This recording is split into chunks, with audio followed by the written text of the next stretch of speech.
Hello, Arkansas, and welcome to this week's edition of Arkansas Money Talk, brought to you by the team of Retire Path Wealth.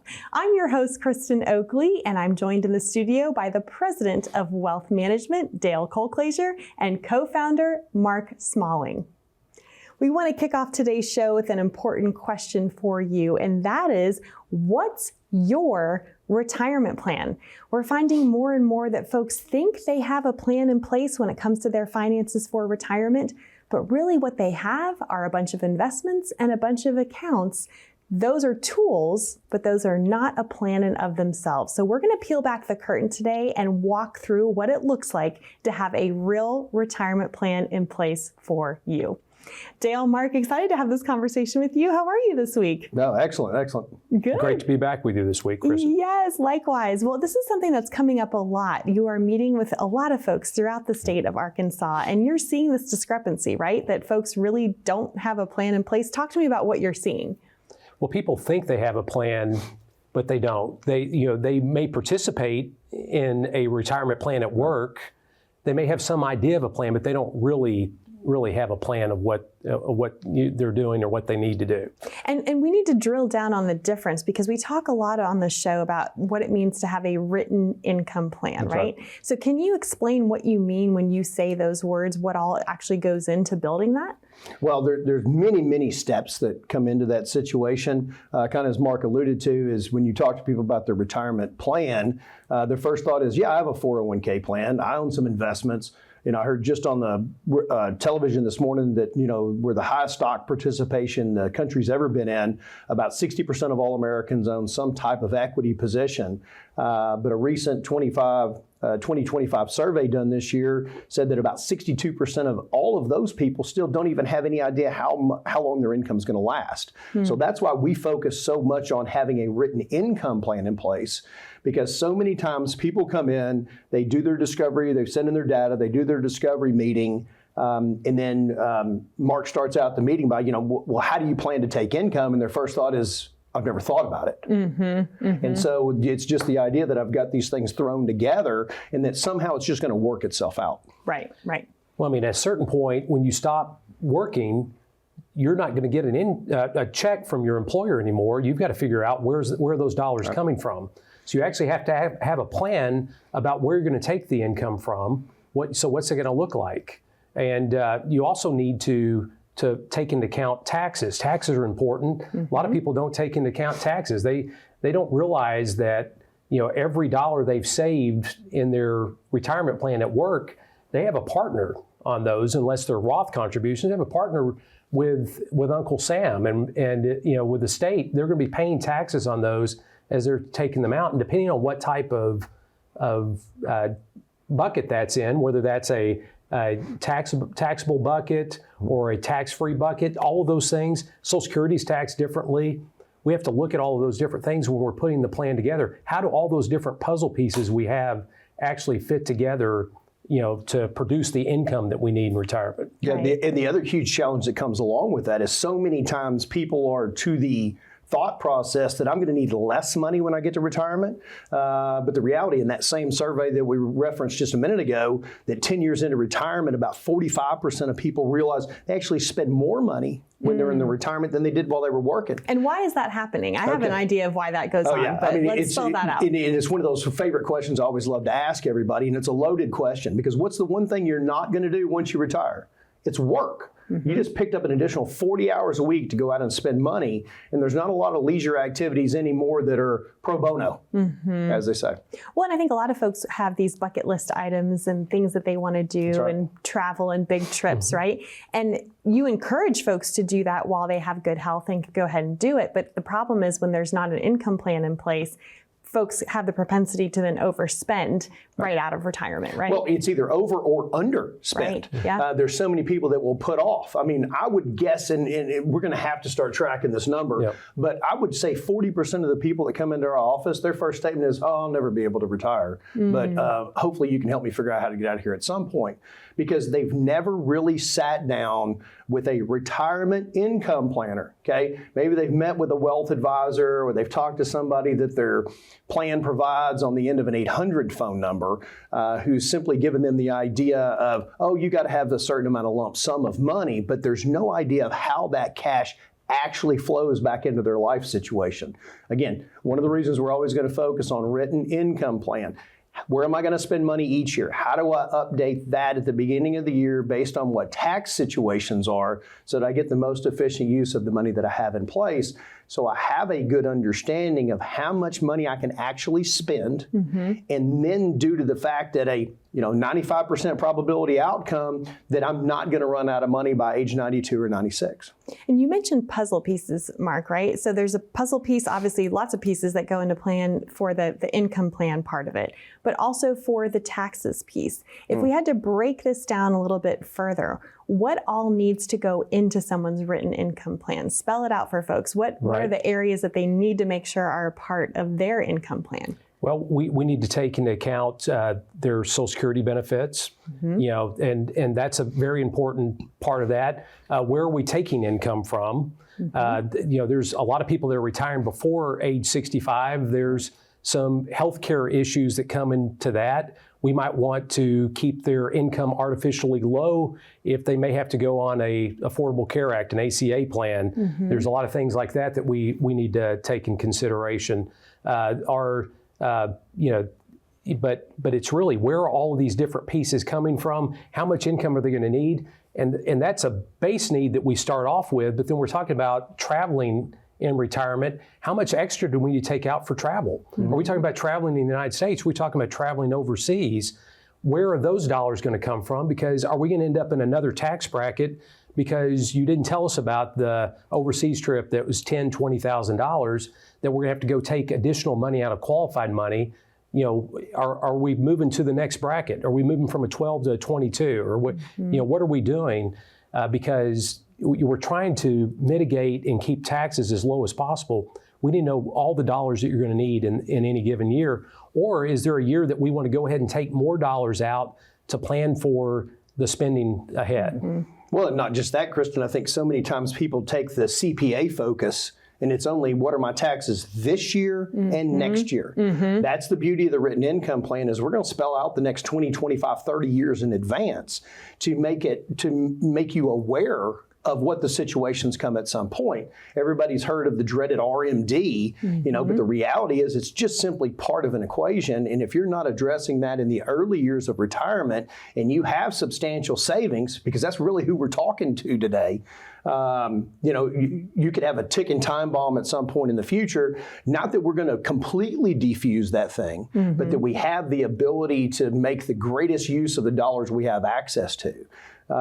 So if you're out there today and you're watching us and you're sitting here thinking, gosh, I thought I had this retirement plan in place because I've had investment conversations with my existing advisor or some RISE score tells me that I'm 78% prepared. The reality is that you need to have a written income plan in place that helps you understand how to utilize all of the income sources that you have, which buckets to access at which time that makes sense, based on the assets that you have put together, based on the longevity, on my family lifestyle and what my goals are.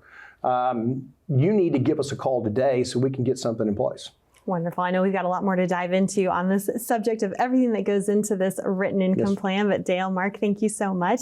If this is resonating with you, we encourage you to reach out to the team of Retire Path Wealth and schedule your time to come in and receive your very own complimentary written income plan. You can do so by calling 866-724-3893. Or if you'd rather connect online, simply grab your smartphone, just scan the QR code that you see there in the bottom right-hand corner of your screen. That will take you over to a landing page, ask you a few short, simple questions, and then a member of the team from Retire Path Wealth will reach out to connect with you to schedule your complimentary meeting that way as well. We'll be back with more right after this.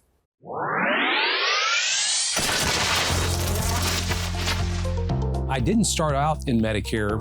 Medicare is something that came along later in my career. I started with Northwestern Mutual as a college intern back in the early 90s, and I was with Northwestern Mutual as an advisor for about 12 years, and then I actually went out on my own after that. And it was actually when I joined another firm that needed somebody to get into Medicare because Medicare was going through a lot of changes. That's when I got into the Medicare business. And I became an intern at Northwestern Mutual through a college, job fair day. And that there was the advisor for Northwestern Mutual out of Little Rock. The district manager came over with his recruiting specialist, and that's how I ended up as an investment advisor at Northwestern Mutual. So that's how I got into the game. The thing that I enjoy most about my career is being able to help people on a daily basis. I mean, to literally see people come in the office that are scared and there's a lot of trepidation about what do I do and where do I go from here, and having them leave with that weight lifted off of their shoulders, making sure that everyone that comes in to our office leaves feeling like they've received something of value from us.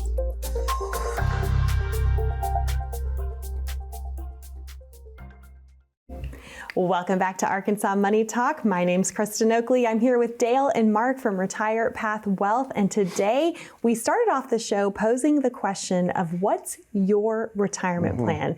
And Dale and Mark and I are doing a deep dive on what goes into having a solid written income plan for your retirement.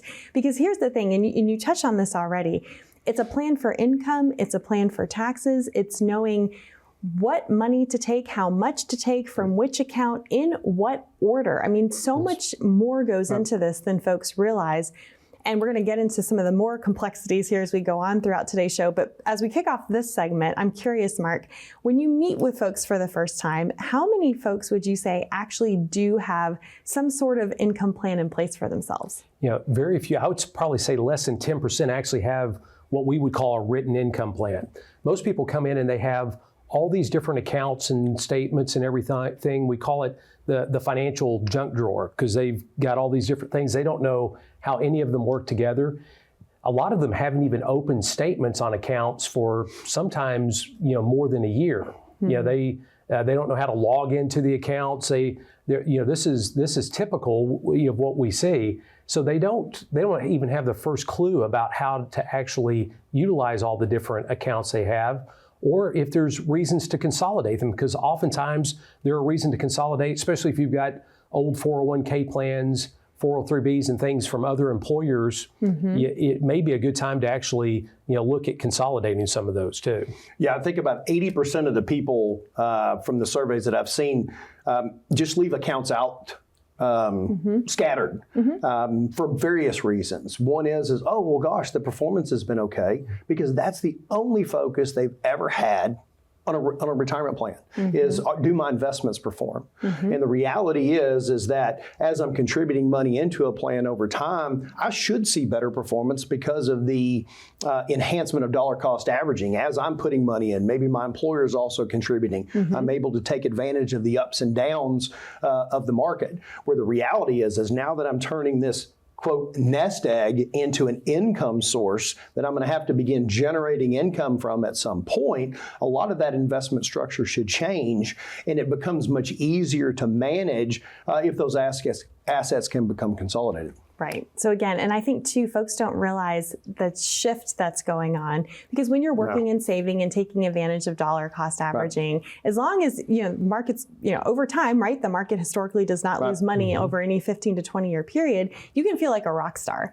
But you hit retirement and now it's time to withdraw money from those accounts. Also, you have the complications of how you make a decision in one area. It's going to affect all the others. Social Security, Medicare, taxation, all these things. It just gets a lot more complex. Well, especially when it comes to those, we mentioned bucket list scenarios before. The most common is, gosh, I would love to go into retirement, not having any debt. I need to pay off my house. I need to pay off a vehicle. And so a lot of people will come in with this lump sum goal of accessing a large amount of money the year of, or the year before, or the year after, because they get told, oh, it's cheaper to do it after you retire. But the challenge of what they don't understand is, especially as Mark's already kind of referred to, if I'm doing this before retirement, or before age 65, or right at age 65, when I'm going to switch off from group health insurance to Medicare, I may be creating a massive increase in my Part B premiums that are just, unintended consequences. Right. And then so many other times, I'm just simply focused on what are the tax implications of this year. So let me access some money that I have in savings. Oh, another huge issue we haven't talked about is that about 92% of all these savings are in some type of a qualified plan. I don't have liquid money outside. Right, meaning it's a tax-deferred account that you've not paid taxes on yet. That is correct. Right. And so one of the strategies that we often try to implement before retirement is helping people get money moved into another bucket that they have the ability to draw out of in those years when income is relatively consistent. But then that emergency, or the huge thing I always like to point out to people is when I get to retirement, is that opportunity fund.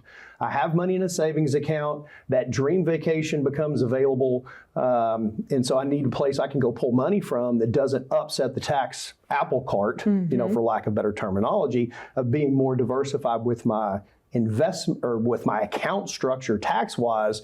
Then so much the only focus I've ever had is, which mutual funds do I own? Right, exactly. And this is all part of the complete process that we go through with clients. And in fact, just had a meeting this past week, and someone who was under age 65 retiring, we knew we were going to be on an ACA plan for the next year and a half, but in order to actually get the subsidies that they need to keep the cost of the plan affordable, we had to plan out that we were actually going to take more income this year that we're actually planning on spending the next 2 tax years. But it's enabled to them to actually retire now, and it's kept their living expenses down for the next couple of years. Those are all things that we take into account. People ask us all the time, well, what would you do with this amount of money, or what does everybody else do? It doesn't matter what everybody else does. Each individual person's situation is unique. And it will be treated as such when you come talk to us at RetirePath. Which leads me to another question I have. Obviously, we talk a lot about the complimentary written income plan that you provide for anyone who connects with the show and comes in and meets with you. How many meetings should someone be prepared to have with you and walk through, the fact that you do this completely free of charge, I think is mind-blowing to a lot of folks. So just talk a little bit about the process and how many meetings they can expect and why you're willing to do this for no cost and no charge. Great. Well, go ahead. Great question, Kristen. It's going to be at least 2. And how we get away with 2 is we're really going to ask for a lot of the detailed information in advance, a lot of that data. We're going to send out what we call a financial questionnaire. I hate industry jargon, but sometimes it's necessary there because we got to gather certain information because we want your first involvement with RetirePath to be simply about what are your goals? What are you trying to accomplish? Why have you done what you're doing? And then what do you want those tools, as Kristen's already referred to do for you over time? We're then going to take all of that emotional information, put it in with the data that's there, and then come up with what we call a 30,000-foot view look. That's going to be the second appointment process, where we're going to come in and we're going to show you where you sit today based on what you've done so far and what you're trying to accomplish. We're then going to work our way through the process to see what makes sense for you. We believe our position is to be a guide for you, not to tell you what to do, but to let you know what all of your options are. The financial industry has lots of options. There's lots of ways to skin this cat. But the reality is we want to find the most efficient options for you, let you know the pros and the cons of those so you can make your own decisions. Sometimes we come to resolution in that second meeting. Oftentimes it takes a third. But by that third meeting process where we've gone through and we've gathered the information in the first, we've come up with a baseline that we've narrowed things down to, and then sometimes there's an investment allocation meeting that comes after that. Because as Mark's already alluded to, we're never going to talk about investment structure or solutions until we figured out what we need to accomplish. It's malpractice otherwise. Right. To just simply give somebody a solution without knowing what they're looking for. And I know folks have said that you guys ask them questions that nobody has ever asked them before, right? Well, that's true. I mean, when we're talking about taxes or we're talking about healthcare, and people come in and tell us that their advisor, if they have one, they've never broached those subjects with them. So if you're not having these types of conversations with your current advisor, you don't have an advisor, please give us a call, scan the QR code, schedule a time to come in and meet with us. We'd love to help you put your written income plan together so you actually have a plan going into retirement. Wonderful. I'm excited for how many more folks are going to get to connect with you as a result of today's conversation. So Mark Dale, thank you so much. That number to call to schedule your complimentary written income plan is there for you on the bottom of your screen, 866-724-3893. Or again, you're welcome to click that QR code and that will get you connected as well. Stay with us. We'll be back with more right after this. We got to know where we're headed to. So I always call it a target that we're shooting for. The critical pieces of that is, at what age do you want to start looking at retirement becoming a reality? And then simply, what do we need for income to continue to live the standard of living that we're either accustomed to or that we want to have at that point? It looks like having a written income plan in place so that you know over the next 20 to 30 to 35, however long that time frame is that you have a sense of security of knowing that you're not going to run out of money. The idea is I like to be as tax efficient as possible, but we're going to be very proactive and futuristic, proactive tax planning. And then once we put that written income plan in place and they can look down to the end and there's still positive numbers left, at the end of that calculation, that's the most rewarding part of it, because you're going to retire once.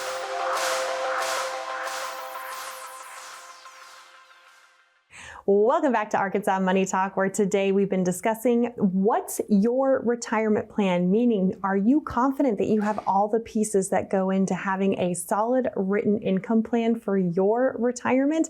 One of the things that brings us a lot of joy is that we know that the show is getting viewed throughout the state of Arkansas. You've had a lot more folks calling in recently, and it's been really exciting. And so I would love for you in this segment to share a recent success story of somebody who has watched the show, called, connected with you guys, come in, received that complimentary written income plan, and how their life has changed as a result. Yeah, Kristen, I mean, I appreciate the way you've set that up, because the honest reality is that most of, or a lot of the calls that we've been getting lately are from people in outlying areas outside of really central Arkansas, where maybe they have limited options as to what investment advisors can look like. Maybe there's a local bank, or there's the shop on every corner situation that they have out there. One of my favorite stories that occurred from this last year is we had a client or a prospect that came in.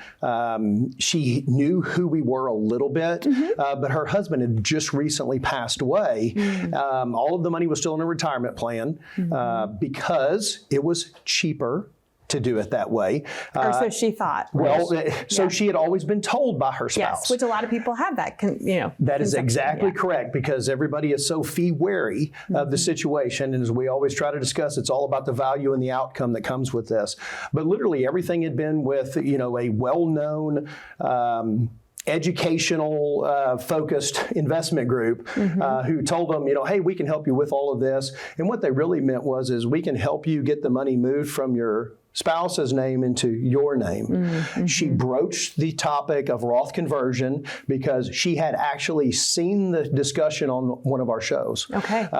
The advisor at the other end of the line, which really just meant it was a licensed person that was there to keep the money with that organization, told her, says, Roth conversion is not appropriate for you because that would create too much income for you. Well, the reality is she had watched a previous show. She knew that this was the last year she was going to be able to file married filing jointly because her spouse had now passed away. She knew there was a larger tax bucket there. Right. We were actually able to help her get the money moved out from that plan, get into an IRA account, do Roth conversions. And in this case, we literally went to the top of the 24% income tax bracket, where she was able to convert about $250,000 to $300,000 of this new $3.5 million 401k plan that was out there to move money into positions that she'd have access to that weren't fully taxable to her upon distribution. This was in like October of this year. So it was literally, she only had a 2-month window to get this done, through this process. Now, her spouse had passed away in February. So she had been kind of limping along through this process of getting things in order. Which is so hard when you're grieving. We get that, right? That's correct. Yeah. But the reality is sometimes cheap means no advice. It really just means, oh, let's get you to a spot where you can manage things and we don't have to worry about it anymore.